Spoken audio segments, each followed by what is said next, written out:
Magi, Naruto, One Piece, Bleach, and now Fairy Tail. This was an epic week for manga. I'm gonna jump right into it right now.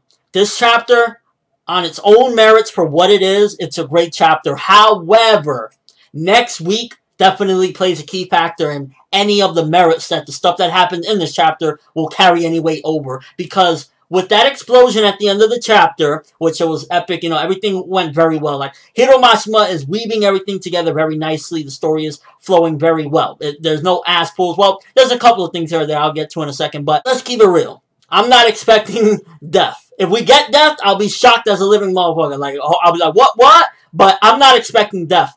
However, I don't want no ass pull. I don't want it that Mavis came and blocked everything, because Mavis has become the ultimate plot device since Tenrojima. I don't want that. Maybe Lumen Historia might be a factor in there to save them, but like, if Mavis comes and defends them again, it's like, okay, so nobody's ever going to get hurt because Mavis is just going to keep on being there. I guess in a sense it'll be like, oh, she protected Fairy Tail once again, but it would just be like, wow, this plot device needs to go somewhere really badly. Now, Lumen Historia, or Historia, whatever, that we don't really know to the extent of it, but at the end of the day, that's in the basement, so that might carry some weight over as well, and might be able to assist in this explosion that's happening with the Lacrima. I don't know, but at the very least, if you're going to do a cliffhanger like that, I want people to be severely injured in the next chapter. I don't know, Kana's missing an arm, Elfman's missing a leg, Wendy's missing her fucking eye. Okay, that's never gonna happen, but you get what I mean. Again, I'm not expecting much, and that's the unfortunate thing about it. I have very low expectations from what happened at the end of this chapter carrying over to the next week's chapter,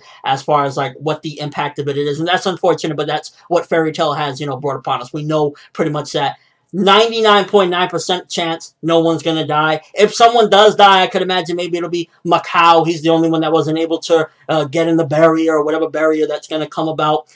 So that's really where I'm at with that, because I really truly feel like no one's gonna die. Maybe we might have some people hurt, or maybe no one will get hurt at all, and it'll be another Mavis plot device. If that's the case, then that's really gonna fucking suck, because you're putting in there that there's this giant danger of the Lacrima bomb, and if there was no danger to begin with, then what the fuck's the point of it? Seriously. And that's not me ranting, that's just me saying the possible outcome the following week from this chapter. Now, the whole shit with Lisana and Natsu being in the cave, the sword coming to them, plot device, yeah, but they need to get out of there one way or another, and that's the best thing that Hiro could come up with. So, not the most original idea or anything, or the most exciting and extravagant, but nonetheless, okay, they're gonna get out of there, which is good stuff, finally getting the naked part out of there with Natsu and Lisana, and also that means they could go and rescue Erza, and also probably stop Mita from being transformed into an ugly caterpillar. I'm glad that Face had to manually be activated. That way it wouldn't just be a plot device following into the Lacrima bomb. So, oh, the Lacrima bomb was never a threat to begin with, because Face was just going to wipe it out anyway. And speaking of Face, I was a little shocked that it's actually a face coming from the ground. And I'm like,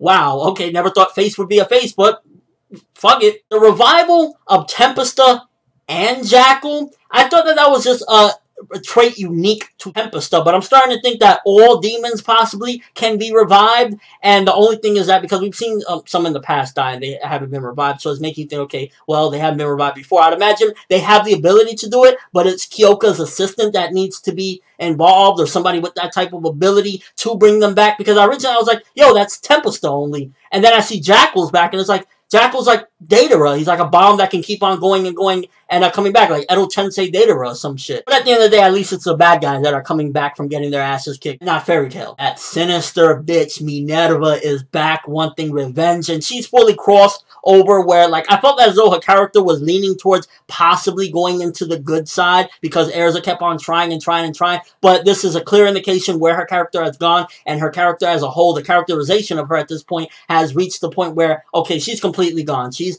not gonna, I don't see her being a demon and eventually converting to a good side or having a good heart. She is going to be full demon, just straight up. The evilness in Minerva has completely taken over. Her character design looking pretty beast, and I'm just curious to see how much of a power-up it means to be like a demon. What powers does she have now that she's a demon? And I'd imagine she's not going to have any magical abilities at this point because it's all within like demon magic. So maybe she won't have any of her previous abilities. And also with this whole revival thing is making me think that Silver being similar to Gray, maybe that was Gray or that is Gray. Maybe either an Etelos version of Gray. Well, not, you know, not that, the Etelos version of Gray. Like a different maybe timeline of Gray or something. And it's actually him. And he died and he was revived from Kyoka's assistant. And since, you know, she clearly is like attracted to males, you know, she likes to make males look very attractive. Maybe she felt, oh, I'm going to make him like this brawlic looking warrior. And that's why he looks like that. But he's actually Gray, just revived. So all in all, great chapter. Yes, great chapter. First of all, Tempesta and Jackal reviving while on one half is like, wait, what the fuck's up with Jackal? Like, why is he revived? I thought it was only Tempesta. But regardless of what, it's like, okay, Fairy Tail, they got their asses kicked. They bombs going off and all sorts of shit. And the villains are still around. So it's like, hey, you know, the hero's been getting so much plot protection. About time the villains got some of that shit. Everything progressing along. The progression in this chapter was amazing. Finally went straight into the Lacrima bomb going off. And also, now all they gotta do is activate Face manually. And at the same time, finding out that their location is, they're cocky as fuck. They're like, yo, fuck these motherfuckers. We're gonna float on top of them and look at them and laugh. Tartarus, y'all so evil, but I love y'all. But my excitement, my enjoyment, and overall the quality of this chapter definitely can feel negated next week. If next week is just Mavis stopped the bomb, or the bomb went off and no one got hurt. The only thing happened is Wendy's dress got ripped up, Lucy's tits are hanging out. That'll like negate the quality and everything good about this chapter because the following events just like negate everything and make it stupid. Because you don't pose threat if there's no threat to begin with. But we just gotta wait and see about that. So for now, I'm going to take it as it is, enjoy it, and say this was a 9 out of 10. Great chapter, great progression, posing great threat. Just hopefully it doesn't go south next week. Let me know what you guys think. What do you think is going to be the outcome regarding the Lacrima? Me personally, I don't think anyone's going to die. I might see maybe an injury or two. At most, if someone does die, it's going to be somebody irrelevant like Macau or some shit. But what do you guys think? What do you think is going to happen? Will Mavis come and save them? Or is it going to be Lumen Historia is going to come and save them? And also with that whole revival, do you think that all demons have the ability to revive and it's Kyoka's assistant that is doing it for them? Or, you know, what's up with that? And could that have any links to the Silver having this, you know, connection to Gray? And just your overall thoughts of this chapter. Again, I'm pretty freaking excited. Hype, great chapter. Just hopefully next week doesn't pull out some BS, because it's going to be like a train going 90 miles per hour, you know, straight out of the park and then crashing into a giant porta potty filled with shit. But that's all I have for this review. Thanks for watching. Hope you enjoyed. Thumbs up for Tartarus, because they are clearly showing that Acnologia and Zeref, y'all some beast villains, but we're coming for the crown. For Neverworld, and as always, people, have an awesome day.